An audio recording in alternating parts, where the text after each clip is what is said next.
Question 2 is success of contemporary democracies lies in the state limiting its own power. Explain with various approaches. The success of contemporary democracies lies in the state limiting its own power. Explain. Approach to answer कैसे होगा देखते हैं. Success of contemporary democracies lies in the state limiting. Okay, so contemporary democracies around the world, such as those in USA and India, rely on delicate balance of state power and limitation.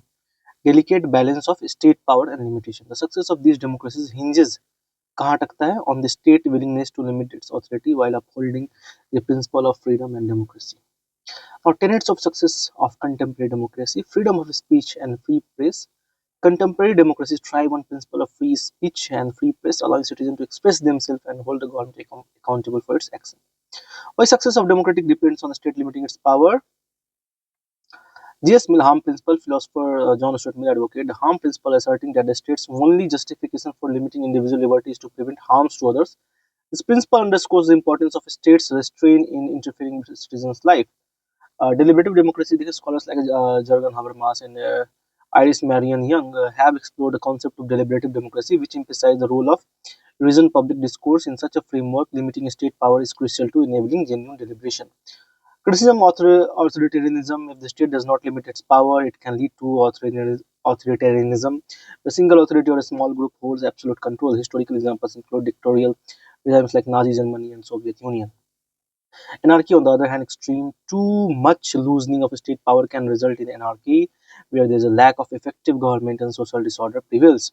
To ensure the success of democracy, it is essential to strike a balance between state control and individual right. This equilibrium is exemplified in countries like India, which adopt the middle path through representative democracy. In such a system, the state limits its power through a constitution and institution, while also upholding the principle of freedom and democracy. The finding these balance is not only crucial for sustainability of contemporary democracies, but also for fostering a just and thriving society where individual liberties are respected. Question B. Rawls' ideas of liberal self is too individualistic. Too individualistic. Explain in this context of the communitarian critique of Rawls' theory of justice. So सबसे पहले हम define करेंगे Rawls' theory of justice and give communitarian critique to Rawls' theory of justice, depicting the ideas of Rawls too individualistic. Too individualistic कैसे है? Throughout the history of political philosophy, justice has constantly stood as one of the paramount concern. Justice क्या है? Constituted as the paramount concern. Tracking back to the era of Plato, according to Tom Campbell, justice occupies a central and commanding role in contemporary normative political philosophy. John Rawls' seminal work, A Theory of Justice, staunchly defended the concept of justice grounded in the fundamental principle of procedural theories. His contributions are often associated with the revitalization of normative political philosophy, while also being considered by some as signaling the culmination and decline of the field. Rawls sought to construct a comprehensive grand theory of justice, or an ultimate idea of justice that challenged the conventional notions of justice. He voiced critics against utilitarian philosophy, which prioritized the greatest happiness of the greatest number, and also scrutinized socialist ideals of justice that trade liberty for the sake of equality. Rawls characteristics justice as the first virtue of social situation and equates it with fairness. In his constitutionalization, a just social, economic, and political arrangement is one that dedicates partiality, unfairness, and inappropriateness. Rawls posits that the purpose of principle of social justice is to guarantee that the distribution of societal benefits and burden is both just and fair for all members of society. To achieve this objective, Rawls present two principles to determine whether the distribution of social primary goods, such as liberties, power, opportunities, and right, is just, fair, and so each person should possess an equal right to the most extensive liberties as long as these liberties are compatible with similar liberties for others. Social and economic inequalities should be structured so they serve two conditions. They must be to the greatest advantage of the least advantaged member of society. They should be attached to offices and positions that are open to everyone under a condition of fair equality of opportunity. So, communitarian critique of Rawls' theory of justice, depicting that the idea of Rawls is too individualistic. Now, the central tenet of communitarian critique of John Rawls centers around the concept of the self in his theory. Rawls poses that individual, when placed in original position or behind the veil of ignorance, should be stripped of any external influences, including their social, economic, and cultural surroundings. In his book Liberalism and Limits of Justice, Michael Sandel argues Rawls' theory is fundamentally flawed in its understanding of individual. Sandel contends that this notion of stripped down individual divorced from their context renders the incapable of making the choices Rawls envisions. Sandel's argument implies that Rawls places undue emphasis on the individual, thereby distorting the balance between the individual and the community. One key point of contention is Rawls' veil of ignorance, which intentionally isolates individuals from their real social context. Communitarians question whether choices made under such conditions can be relevant or meaningful in actual societal context. Sandel further asserts Rawls' primary focus is on individual rights and freedom of choice, neglecting their broader societal implications. So, in contrast, Michael Walzer, in his work Sphere of Justice, argues that it is impossible to assess any system of justice as inherently just or unjust. He maintains that justice can only be evaluated within the framework of social meaning attributed to it. Walzer contends that justice is not a product of individual rationality, but can only be comprehended within the communal social context. This perspective arises because of individuals are profoundly shaped by their communal backgrounds, and the choices they make are influenced by what is considered socially beneficial. Unlike Rawls' more particularistic conception of justice, Walzer introduces a pluralistic notion by examining various spheres in which question of justice emerges. This view acknowledges that justice can vary across different contexts and communities, rejecting one size fits all approach. To conclude, the commentarian critique of Rawls' theory revolves around the idea that his concept of isolated individual beyond the veil of ignorance overlooks the profound influence of social context and community on decision making and justice. This critique is articulated by scholars like Michael Sandel and Michael Walzer, who emphasize the importance of considering the broader societal and communal factors when assessing the justice and individual choices. My third question, credo of relevance in post-behavioralism advocates the importance of action science analysis. तो इसको देखते हैं. By the end of 1960, proponents of behavioralism realized that its strict adherence to pure science was responsible for its failure to attend the pressing societal, social, and political issues of the period. 1969, David Stein announced a new revolution in political science, a post-behavioral revolution. कौन करता है? David Stein करते हैं. So, post-behavioralism represents a shift of focus from strict methodological issues to a greater concern with public responsibilities of the discipline and with political problem. Relevance and action were the twin slogans of post-behavioralism. It represented no complete departure from behavioralism, rather stood for its gains and applied them for problem solving and crisis management. So, according to Easton, the impending threat of the nuclear bomb, inner conflicts within the US might lead to civil war or dictatorship. He lamented that behavioral political scientists were taking refuge in their ivory tower, seeking to perfect their methodology as they were not concerned with the outside world.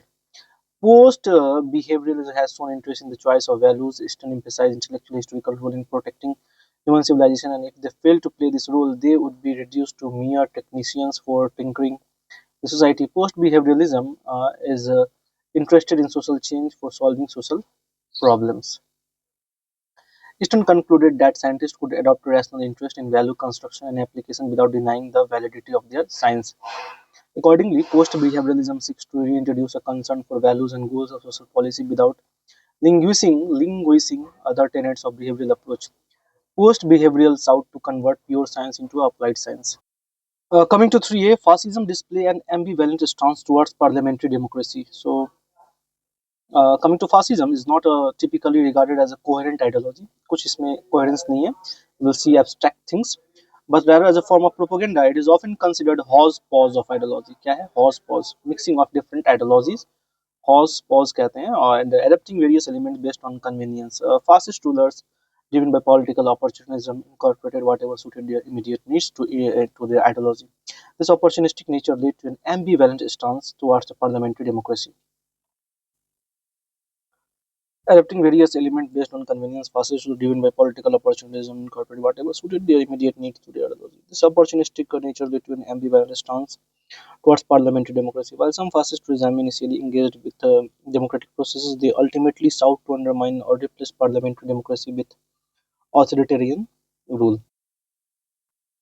Fascist movement and regimes initially engaged with parliamentary democracy in several instances. For example, Benito Mussolini fascist party in Italy participated in election early on. The fascist Grand Council in Italy served as a facade of parliamentary representation, giving an illusion of democratic engagement. Roger Griffin, a concept of Palingenetic ultra-nationalism suggests that fascist movement might temporarily use democratic process to gain power. This strategic engagement with democracy highlight the opportunistic nature of fascism, which uses democracy as a stepping stone rather than foundational principle. Fascist ideology criticized parliamentary democracy, viewing it as weak, corrupt, and incapable of addressing national crises. Adolf Hitler referred to democracy as mob rule, reflecting the disdain fascists held for democratic processes. Fascists believed that parliamentary democracy was inefficient and unable to provide strong, decisive leadership, which they saw as essential for national rejuvenation.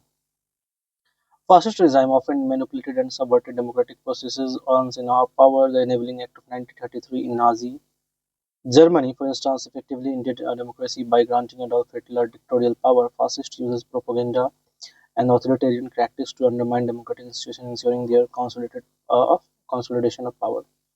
Hannah Arendt theory of totalitarian highlights how fascist regime exploited democratic system to establish totalitarian rule. They maintain a veneer of democratic engagement only as long as it served their interest, ultimately replacing democratic structure within authoritarian ones.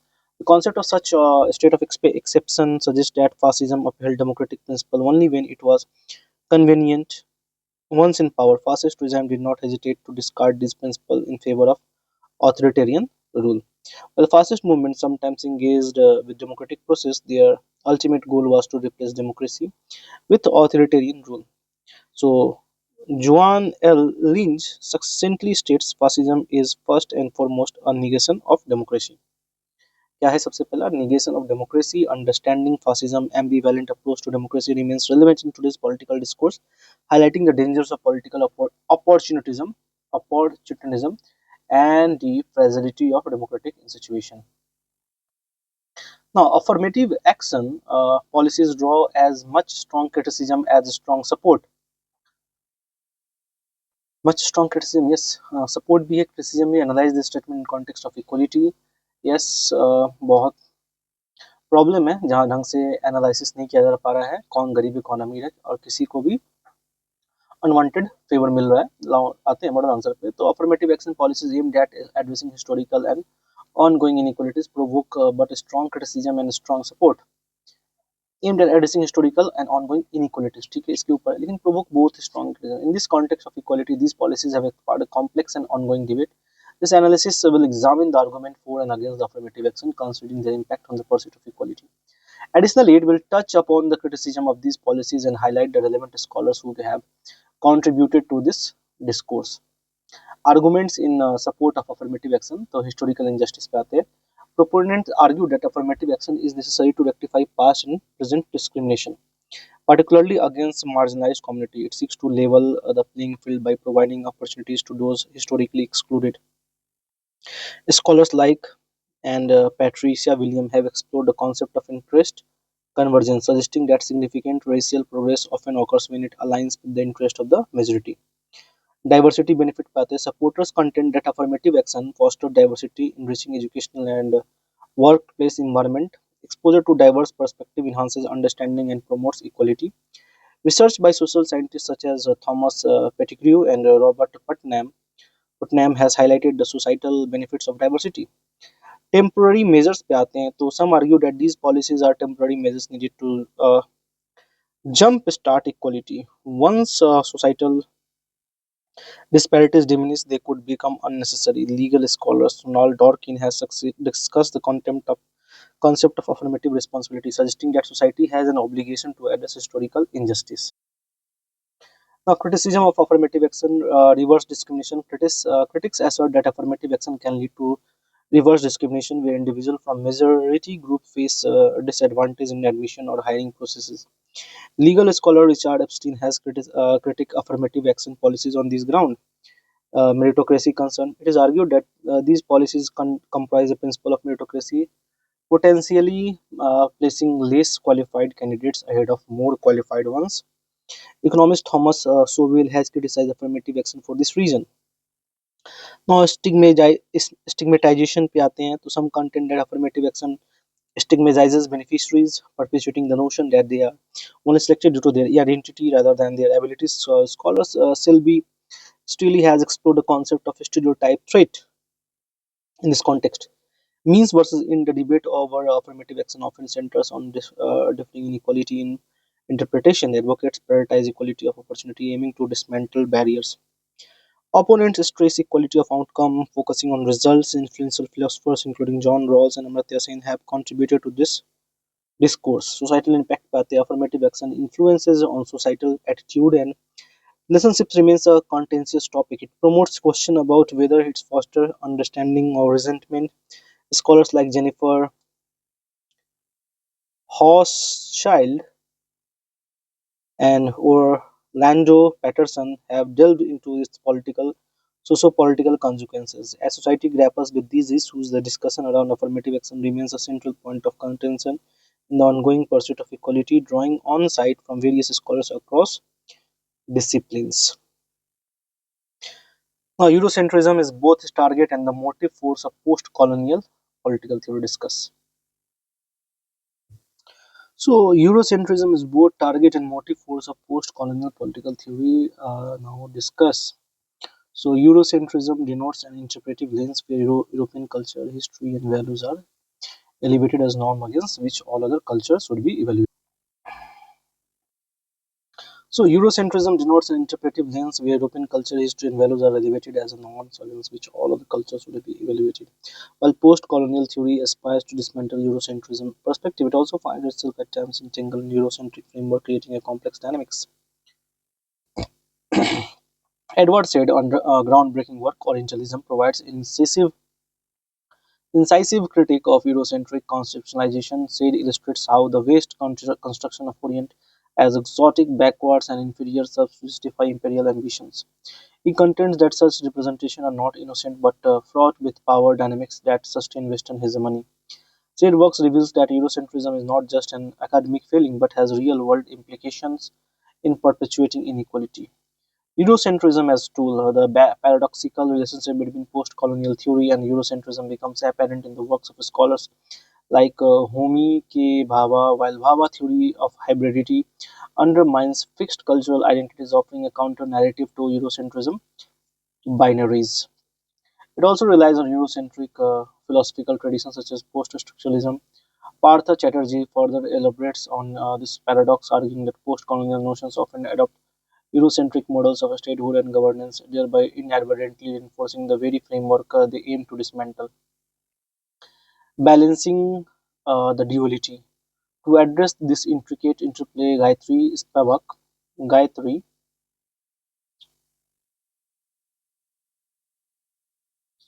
introduces the notion of strategic essentialism. Spivak advocates for the temporary use of essentialist categories, often rooted in Eurocentric thinking, as tactics to achieve broader post-colonial aims. She proposes that post-colonial actors can employ essential narratives to garner social and political capital without losing sight of eventual goal, the reconstruction and of Eurocentric categories. Eurocentrism dual role as both an object of critique and an operational framework is post-colonial theory underscores the complexity of decolonizing knowledge. While its enduring relevance cannot be denied, it is this very paradox that accentuates the exigency of a nuanced understanding of Eurocentrism role in shaping discourses about power, culture, and identity in the today interconnected landscape. Coming to four, a Buddhist thought on Dhamma facilitates the emancipation of political action. Explain. So there has been ongoing debate regarding the presence of Buddhist political ideology. Bhikkhu Parekh characterizes Buddhism as a religion focused on otherworldly ideals due to its strong emphasis on concepts like non-violence and detachment from material pleasure. Some argue that these principles are incompatible with modern politics. However, scholars such as Professor Gopal Guru and Gail Ombeds assert that Buddha should be regarded as political philosopher. The principle of Dhamma outlined by Ashoka provided the rigor of Buddhist political thought. These principles not only promote justice, order, and peace within society, but also foster a sense of political responsibility. Ashoka, through this Dhamma policy, introduced ideals and duties for kings, such as serving humanity, promoting religious tolerance, preventing cruelty to animals, refraining from aggression against the neighboring states, and sending envoys with messages of peace. Building upon these Dhamma ideas, Buddhist political thought encompasses a wide range of topics, including the origin of state policies, political action, and interaction with foreign nations. It also distinguishes itself from traditional Indian political thought. In contrast to Hindu belief in the divine origin of the state, Buddhism links the origin of the state to the emergence of private property. Origin of state links to the emergence of private property. So, at the core of Buddha's political philosophy, is the belief that human life is precious and endowed with the freedom and opportunity. This notion aligns with Kantian dignity and is evident with Martin Buber refers to as I Thou relationship. Buddha, much like Aristotle, was less concerned with the specific form of government and more interested in the benevolence it promotes as social virtue, whether it be monarchy, aristocracy, democracy, or combination. Therefore, Buddha challenged Hindu class and caste biases and subjugation of women by allowing anyone, including women, to join the Sangha. This egalitarian approach was reflected in Buddha Sangha. The discussion within the Sangha and decision making by consensus reflect the earliest tradition of deliberative democracy. The concept of pratitya,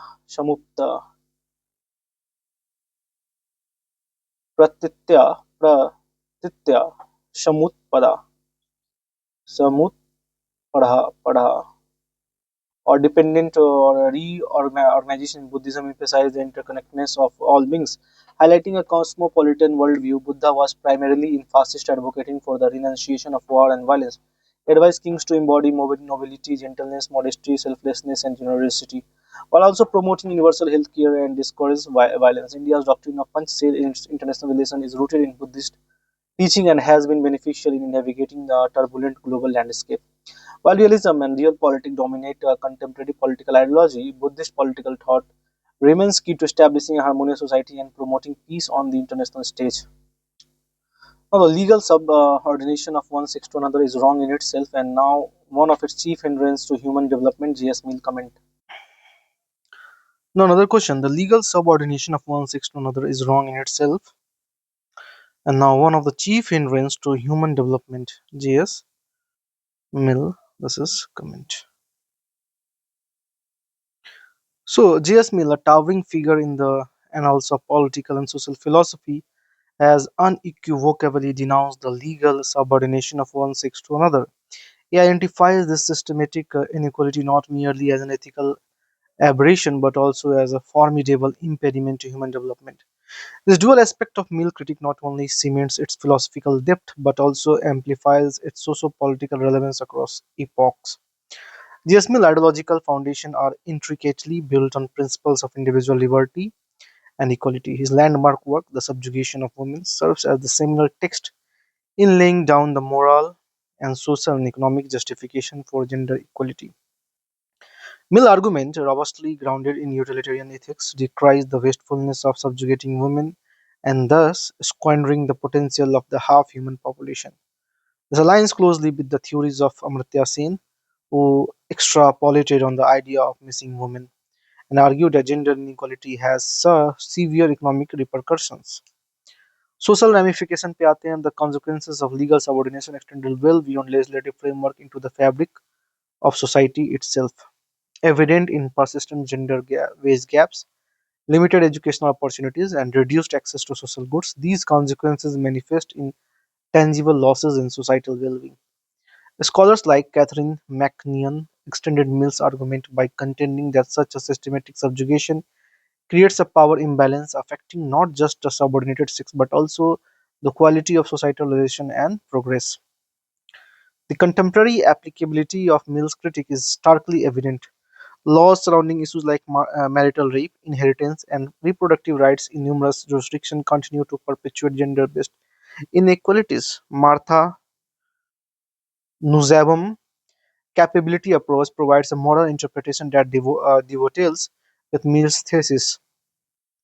Nussbaum argues that societal and legal frameworks should not only eliminate inequality but also ensure that individuals have the freedom, capabilities to lead a life they have reason to value, thereby actualizing human development.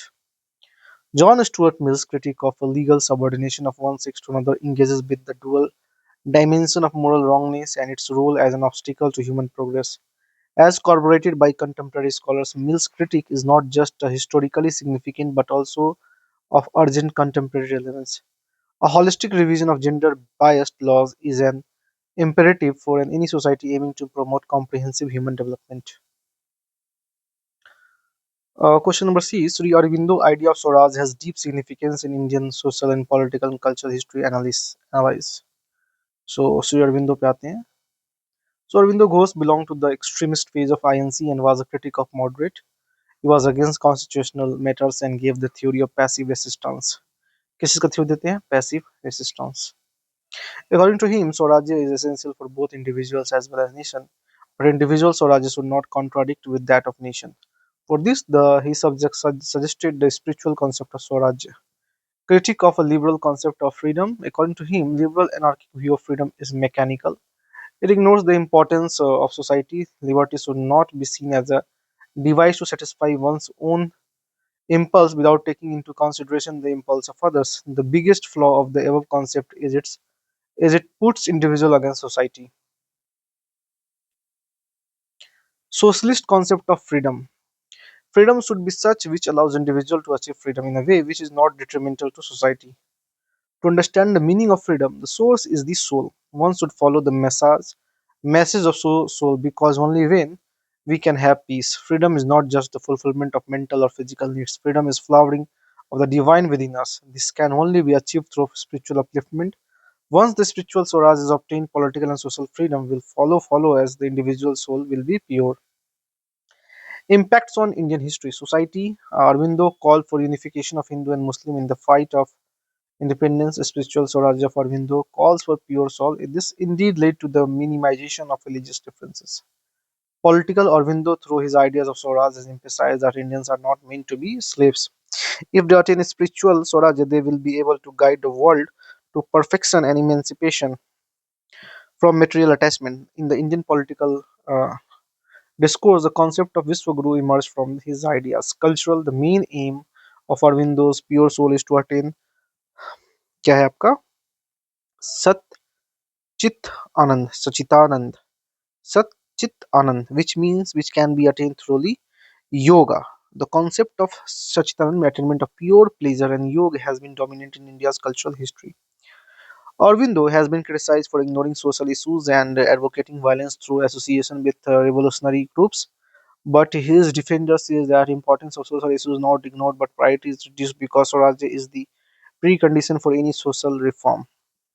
For advocacy of violence, it was a reaction of British tyranny, brutal practices such as partition of Bengal. It is significant that in Aurobindo's system of thought, the freedom of individual is not meant to secure exclusively his own emancipation, but it is valuable because of its contribution to national development.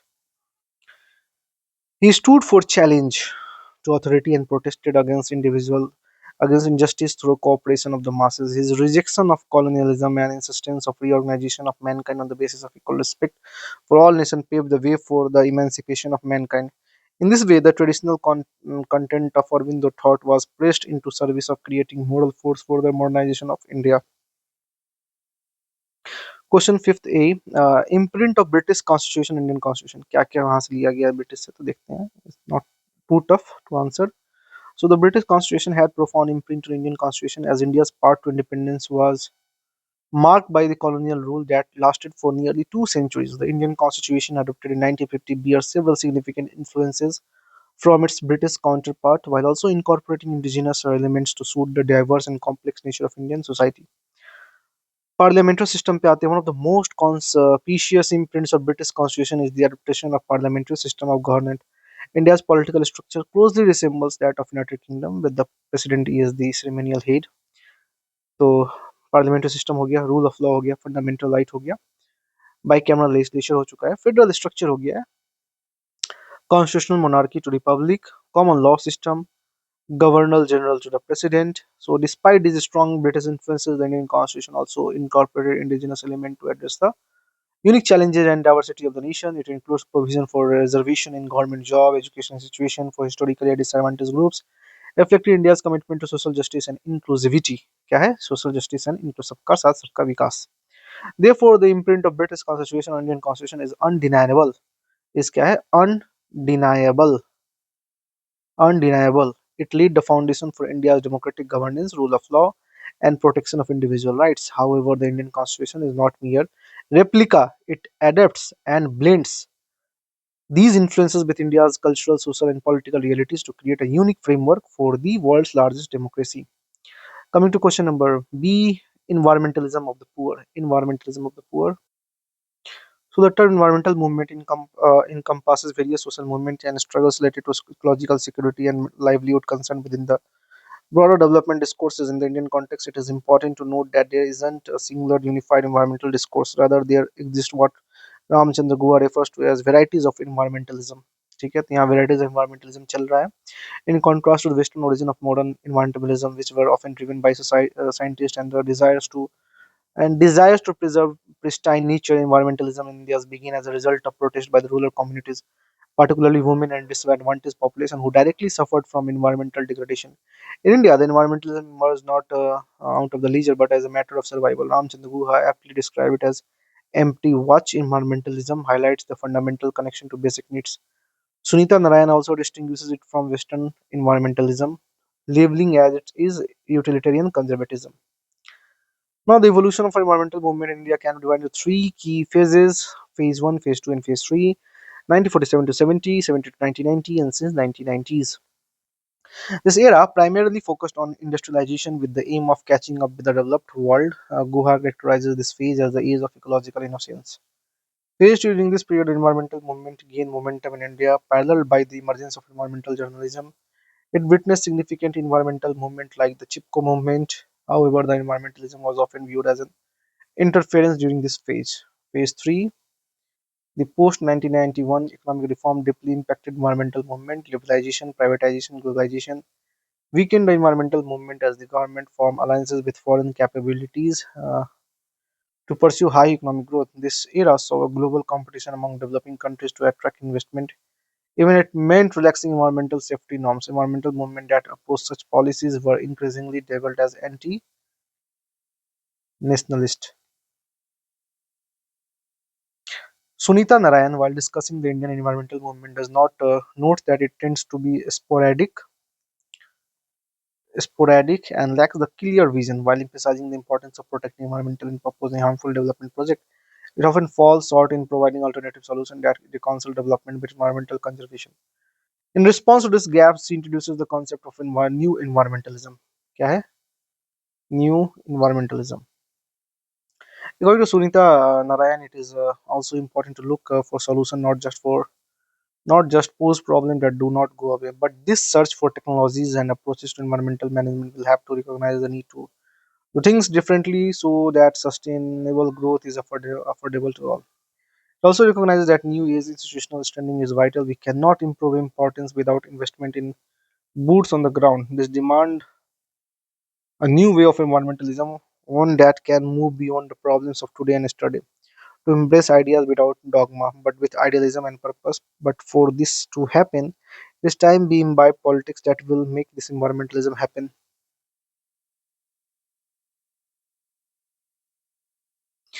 So the District Planning Committee enshrined Article 243 JD किसमें है JD of Indian Constitution function as the bedrock of district level governance and development. It is the fulcrum upon which the wheel of local planning turns, harmonizing diverse initiative into cohesive development blueprint.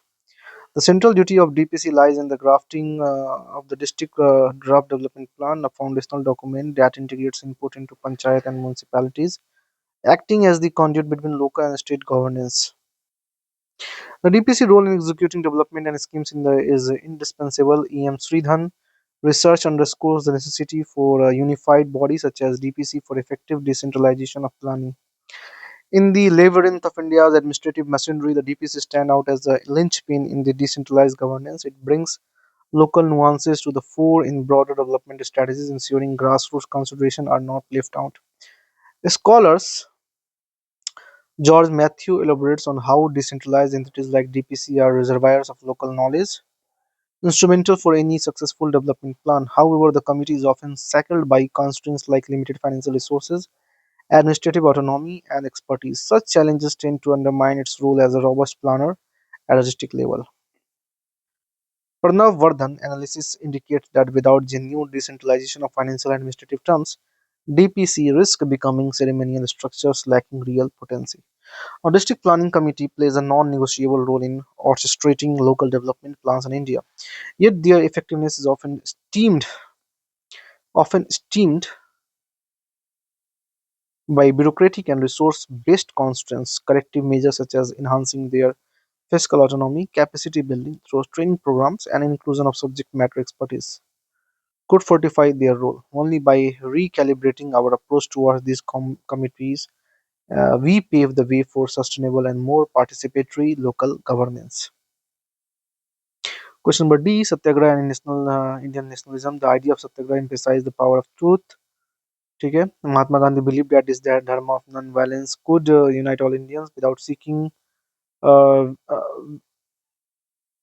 vengeance or being aggressive, or Satyagrahi could win the battle through non-violence. This could done by appealing to the conscience of the operation. Gandhian strategy can also be called a strategy for of struggle through struggle, which was tactical and well thought strategy, keeping in mind the limitation of the masses to be in tempo for long period of time. Gandhi first conceived Satyagraha in 1906 in response to law discriminating against ASEANs that was passed by the British colonial government of the Transvaal. इसका है Transvaal in South Africa. In 1970, the first Satyagraha campaign in India was mounted into the Indigo going district of Champaran. In the later phase, after the initial success, the method of Satyagraha became the key tool used by Gandhi in every successive movement. During the following years, fasting and economic boycotts were employed as method of Satyagraha in India until the British left the country in 1947. According to Bipin Chandra, the Gandhian movement was protracted movement with active and passive phases. Active phases of mass agitation, which include the movement like non-cooperation and civil disobedience, and passive phases of constructive program, in which nationalist leaders were involved in the activities like development of cooperative, khadi, and the educational program catering to the masses. The Gandhian strategy was based on understanding of mass psychology. Scholars like Bipin Chandra held that INM was one of the biggest secular mass movement. Person responsible for giving it a truly mass character is Gandhi. Gandhian techniques could bring Indians from different caste communities, classes, urban areas, rural areas in the Indian national movement. Now another question, National Commission for Minorities. The Constitution of India has recognized the special rights of minorities at the time of its framing. Taking cue from the National Commission for Minorities was conceived by the Ministry of Home Affairs in 1978. The major reason was the MHA acknowledged the feeling of insecurity and inequality among minorities. Composition: one chairperson, one vice chairperson, five members to be nominated by GOI from the person of eminence, ability, and integrity, all members from minority communities. This power challenges. Way Forward Digital Empowerment Foundation, along with NCM, is the conference recommended the satellite support system for minority institutions to mainstream them with educational institutions. Emphasize on e-governance for strong connection between government and minorities and the majorities. Another question, the Constitution of India is the cornerstone of a nation, cornerstone of a nation. Granville Austin का लिखा गया है ये. तो देखते हैं. The Granville Austin, a constitutional historian, was keen to know about the founding of Indian Constitution, for which we came in 1960, and was guided by leaders such as J.L. Nehru, P. Prasad, K.M. Munsey, etc. In his book, The Constitution of India, The Cornerstone of a Nation, he expresses how the Constitution of India constituted the most needed ideas that forms the basis of the modern nation and how it survived the global headwinds. According to Granville Austin, the Constituent Assembly aimed at creating a seamless wave constituting social revolution, democracy, and unity through the Constitution. Now, the social revolution during the Indian national movement, the goal of social revolution was to ensure freedom, equality for all. This goal is accomplished by DPSP enshrined in the Part 4 of the Constitution. This brings about economic and social democracy. Democracy, the democratic aspect of the seamless wave, is buttressed by representative government under adult suffrage, fundamental rights under Part 3, and safeguards to minorities, SC and ST, and other unprivileged groups. Unity, the sense of nationalism, was characterized by unity, consensus, conciliation, and accommodation amidst India's many diversities and differences. The Constitutional Assembly took care of all these aspects through debate and discussion from various groups of societies. These all aspects imbibed in the Indian Constitution is the founding base for any modern nation that came into existence post-colonialism. Diversity has been on rise due to colonial policies and continues to rise due to globalization. Hence, values of democracy and unity as enshrined in the Indian Constitution becomes important for survival of any nation. Granville Austin has been awarded Padma Shri in 2011 by Government of India. This is well deserved award for him as he correctly represents the resilience of the Indian Constitution that even survived in situations such as the Cold War. This truly makes it the cornerstone of the nation. So we will continue from 7A, another video. Thank you.